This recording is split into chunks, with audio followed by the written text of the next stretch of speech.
चा विकास करणार आहे मी, ह्या कामासाठी इतके कोटी, त्या कामासाठी तितके कोटी देईल। मग ताई, तुम्ही आम्हाला ताईंना असं प्रश्न विचारायचा आहे की ताई, तुम्ही आजपर्यंत तुमची सत्ता आहे, गेल्या 3 वर्षापासूनही तुमची सत्ता आहे, मग निवडणुका का पुढे ढकलत होतात? विकासच करायचा होता।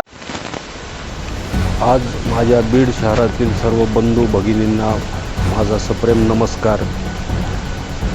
आज बीड शहरात होत असलेल्या बीड नगर परिषदेच्या निवडणुकीच्या निमित्ताने आज आम्ही सहदाम्पत्य भगवान बाबांच्या आणि विठ्ठल रुक्माईंच्या चरणी दर्शन घेण्यासाठी आलेलो आहोत। आज निवडणुकीचा प्रचार हा शेवटच्या टप्प्यात पोहोचलेला आहे। निवडणुकीचा प्रचार शेवटच्या टप्प्यामध्ये पोहोचत असताना आम्ही घरोघर लोकांच्या आमचे हमीनामे असतील आणि भेटीगाठी असतील आणि सर्वांच्या आमचे जे काही उद्देश आहेत ते आम्ही लोकांपर्यंत पोहोचवण्याचं काम केलेलं आहे। आम्ही आमच्या कामाच्या माध्यमातून, प्रचाराच्या माध्यमातून लोकांपर्यंत पोहोचत आहोत आणि लोकांचा अतिशय चांगल्या प्रकारचा सकारात्मक प्रतिसाद आम्हाला मिळतो आहे। आपण बीड नगरपालिकेच्या माध्यमातून अनेक गोष्टी यापूर्वी मांडत आलेलो आहोत आणि आपण बीड नगरपालिकेमधून काय कामे करणार आहोत हे एक आपण व्हिजन लोकांसमोर ठेवलेलं आहे।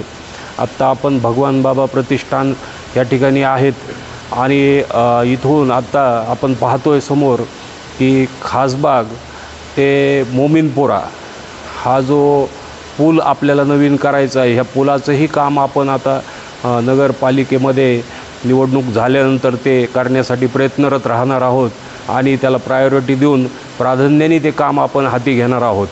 अशाच प्रकारे बीड शहरामध्ये अत्यंत गरजेच्या ठिकाणी रस्ते, नाल्या असतील, हे सर्व कामे आपण प्राधान्याने कामे हातावर घेणार आहोत।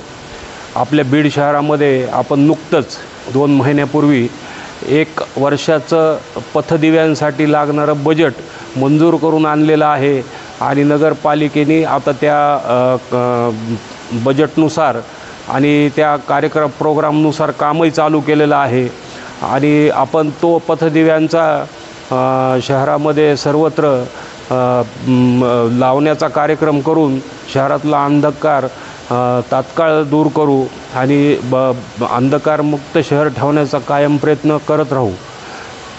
त्यानंतर आपण बीड शहरात वेगवेगळे नवीन कल्पकतेने उपक्रम राबवणार आहोत। नगरपालिकेच्या माध्यमातून आपण अनेक योजना आपण त्यापैकी नगरपालिकेच्या ॲम्ब्युलन्स सेवा असतील, ह्या अस्तित्वात आणणार आहोत। 1 खिडकी योजना असेल, 48 तासामध्ये तक्रारींची निवारण असेल, ज्येष्ठ नागरिक बचत गटातील महिलांसाठी नवीन योजना असतील, कचरा व्यवस्थापन असेल आणि कचरा व्यवस्थापन प्रकल्पाद्वारे आपण अनेक पद्धतीचा रोजगार उपलब्ध करण्याचाही प्रयत्न आपला राहणार आहे आणि नजीकच्या काळामध्ये आपण हे सर्व करू। मला वाटतं की परवा दिवशी ह्या राज्याच्या माननीय महोदया पंकजाताई, मंत्री महोदया पंकजाताई या बीडला आल्या होत्या आणि त्यांनी काही शहरातील लोकांच्या भेटी घेऊन त्यावेळी असं बोलताना सांगितलं की मी बीड शहराचा विकास करणार आहे मी, ह्या कामासाठी इतके कोटी, त्या कामासाठी तितके कोटी देईल। मग ताई, तुम्ही आम्हाला ताईंना असं प्रश्न विचारायचा आहे की ताई, तुम्ही आजपर्यंत तुमची सत्ता आहे, गेल्या 3 वर्षापासूनही तुमची सत्ता आहे, मग निवडणुका का पुढे ढकलत होतात? विकासच करायचा होता। विकासाची एवढी गोडी आहे, विकासाची एवढी ओढ आहे, तर प्रत्यक्षात वेळेवर निवडणुका घेऊन तुम्ही तो विकासाचा कार्यक्रम ठप्प जो झाला आहे तो तुमच्यामुळंच झालेला आहे। तो का ठप्प केला होता? तुमच्या भाजपा सरकारमुळंच तो विकासाचा कार्यक्रम हा जो आहे तो बंद पडला होता। सर्व यंत्रणा किंवा सर्व काही व्यवस्था कोलमडली होती आणि प्रशासकीय कारभाराच्या नावाखाली पूर्ण महाराष्ट्रात आणि आपल्या बीड शहरापर्यंत सगळीकडं भ्रष्टाचार बोकाळला होता आणि अंधाधुंद कारभार निर्माण झाला होता आणि यामध्ये लोक अतिशय त्रस्त झाले होते। तेव्हा ताई तुम्ही कुठं होत्या? मध्यंतरी बीडचं एक आमचं शिष्टमंडळ तुम्हाला भेटलं होतं शासकीय विश्रामगृह इथं. त्यांनी भेटून तुम्हाला अशी विनंती केली ती एक पत्राद्वारे की बीड शहरामध्ये भीषण पाणी टंचाई आहे, तर त्या पाणी टंचाईविषयी तुम्ही एक जिल्हाधिकारी कार्यालय इथं पाणी पुरवठ्याची बैठक घ्या. तुम्ही मी बघते करते असे उत्तरं देऊन पुढं त्यावर काहीच केलं नाही. बीडमध्ये मोर्चे निघत राहिले, पाण्याची टंचाई कायम राहिली, अतिशय दुरावस्था झाली. लोकांना हंडे घेऊन बाहेर फिरावं लागलं, लोकांना पिण्याचं पाणी वेळेवर मिळालं नाही. पण तुमच्याच्यानी बीडमध्ये बीडच्या जिल्हाधिकारी कार्यालयामध्ये पाणी पुरवठ्याची एक बैठक घेणं झालं नाही. आणि आता तुम्ही येऊन विकासाच्या गप्पा मारता आणि मी पाण्याचे प्रश्न सोडविल, मी हे प्रश्न सोडविल, ते प्रश्न सोडविल असं बोलता. तरी तुम्ही 2009पासून सत्तेत आहात. दिवंगत मुंडे साहेब गेल्यापासूनही तुम्ही कायम सत्तेतच आहात.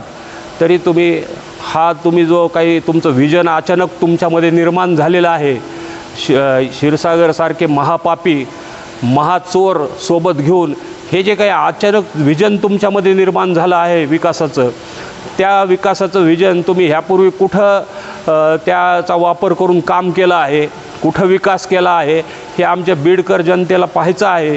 तरी आम्हाला काही तुम्ही पत्ते आणि तुमचे विकास प्रकल्प कुठं भारतात, राज्यात, बीड जिल्ह्यात परळीपर्यंत कुठं राबवले असतील आणि पूर्ण केले असतील तर ते आम्हाला बघायला यायचं आहे. तरी आम्हाला आणि मीडियाला तुम्ही त्याची माहिती तूर्त लगेच कळवावी ही आमची एक तुम्हाला विनंती राहील. आणि बीडकरांना खोटे स्वप्न दाखवू नका, बीडकरांना जगू द्या, बीडची परळी करू नका ही आमची तुम्हाला विनंती राहील.